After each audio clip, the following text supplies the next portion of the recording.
Hey guys, and welcome to another video on the channel. On the agenda this afternoon we have another miniature game from the European Championships in Romania, which was played very recently, and you'll learn a new idea to play against the Kalashnikov defense. Also we'll see how a seasoned grandmaster, very strong grandmaster, deals with one of these up-and-coming young kids who are very booked up. So this is an interesting one, and I think you'll enjoy. Let's go for the game. With the white pieces, we have Arjen Tari from Norway. He's always been rated mid-2600s. Very strong player. Always part of the Norway team, under the attentive view of Magnus Carlsen. With black, Jakim Nemec from Czech Republic, FIDE master, very young. I think he's from 2008, so that would mean he's around 16 to 17 years old. 2442, quite a good rating for a 17-year-old. Not elite level, but a strong young player. FIDE master, he's definitely playing for his IM norms. So let's go with the game. Tari starts with e4, and Nemec goes for the Kalashnikov defense, which most of you know has been featured recently by famous grandmaster from England Daniel King in his chessable course. I think it's quite a good defense to have in your repertoire with black, but not to play in every game. The main weakness of the Kalashnikov is the weakness of the d6 square, so knight to b5 is, with a huge amount, the best move. Here the Lowenthal variation continues with a6, allowing white to go here, and now queen to f6. This is the Lowenthal variation. Quite interesting. Again, another variation to have in your repertoire and to bring out as a surprise weapon every now and then. Kalashnikov players first play d6. First they block the d6 square and will follow up with a6 on the next move. Now here there are two ways to proceed. I've played both with white. Sometimes I go knight to c3, threatening knight to d5, winning. And sometimes I go c4 with the Maroczy bind. So both are possible. Both are interesting depending on the opponent. I play one or the other. Tari goes for knight c3. a6, knight to a3, b5. Now, those of you who play the Sveshnikov Pelikan defense will already recognize a lot of similar things. You know, the b5, the knight on a3. The main difference is that in the Sveshnikov, there's a knight on f6 and a bishop on g5. And here, there isn't a knight on f6. It can transpose, yes, but white decides. So white goes knight to d5 here. Black can play knight g to e7. This is possible. But for this game, Nemec goes knight to f6. And now if white wanted to transpose, he would go bishop to g5 and we'd get a Sveshnikov. The independent move, and the one most players choose, myself included, is c4. And now there are two options for black. He can either exchange on d5, correct, or block with b4. Other moves are not so good. Pawn takes pawn, knight takes pawn doesn't look good at all. It just brings the knight towards the center. So knight takes d5 is possible. We take with the pawn, and we take on b5. And here black can play very enterprisingly with moves such as g6, and bishop g7, and this is sort of like Benko Gambit sort of position. Very interesting. A knight's on the rim. This pawn will eventually fall. We do have a strong knight on d4. It's an interesting position. Interesting gambit. Nemec goes for b4, which is okay. Knight to c2, and now he picks up the gauntlet and takes on e4.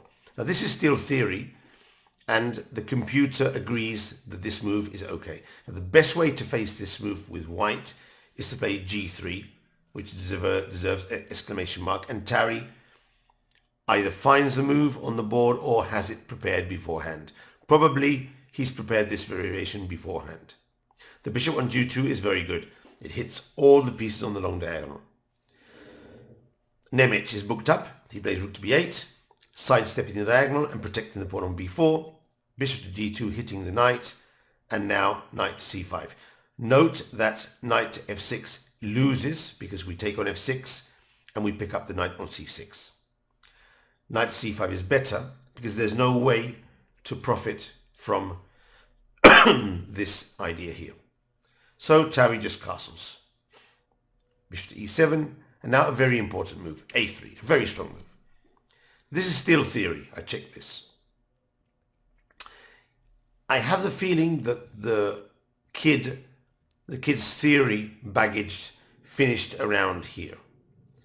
Maybe in his notes he has extra pawn, some compensations, but I'm okay. But he didn't really go into detail because here the threat is to recover the pawn. And if black takes, b4 is a very, very good response. Hitting the knight on c5, rook takes a3 will follow, or bishop takes a3 with a very good position for white. The best move is b3. Knight to b4 and knight to a5. But this is the sort of idea that the computer will give you, that if you haven't prepared it at home, it's not something you'll want to play on the board without knowing it's good, because your knights are very suspiciously placed here on the side. Bishop to e3 was Tari's move. We follow up with rook to c1, maybe queen to e2. Black does have an extra pawn, but the compensation for white is very good. Nemec played a5. Not such a good move. We capture, and we hit the pawn again, but now with the benefit that our rook is on the open file. And this will be very important, as you shall see.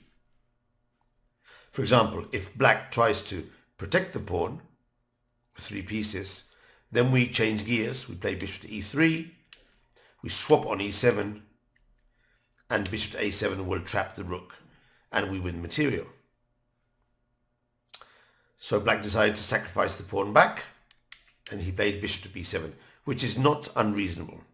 Take, take, take. Notice he captured with the bishop because he wants to keep his 2 knights very active in the center. Now, I'm sensing that here black should try and eliminate one of the 2 knights, maybe with a bishop, but I still think that this sort of position, this is very good. We can even go rook a8 or rook a7, and black is suffering a lot in this position, a lot. The computer suggests e4 as the best move, trying to play bishop to f6, but I have a feeling that at the end of this pawn will be lost, so I think white is still very good, much better here.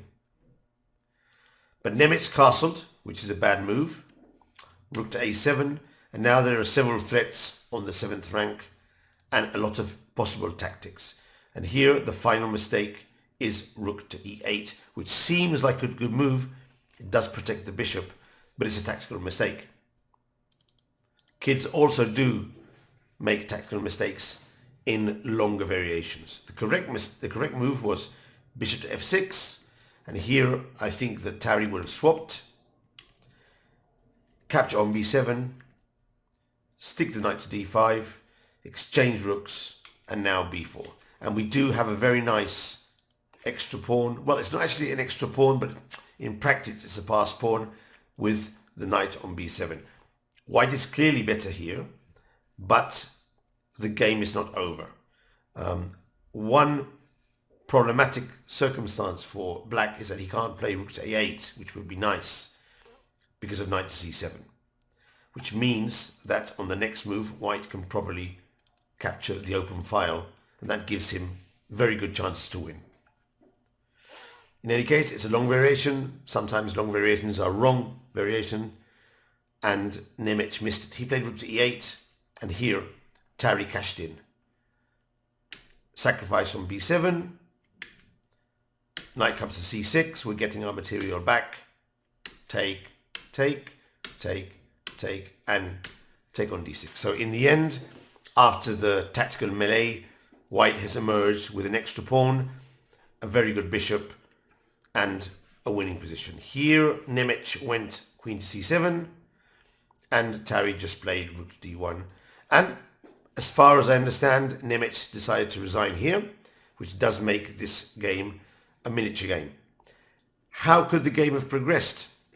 Take, threatening mate, and now maybe rook to d7, take, and b4. And this is a position which Tari will win for sure with his 2 extra pawns.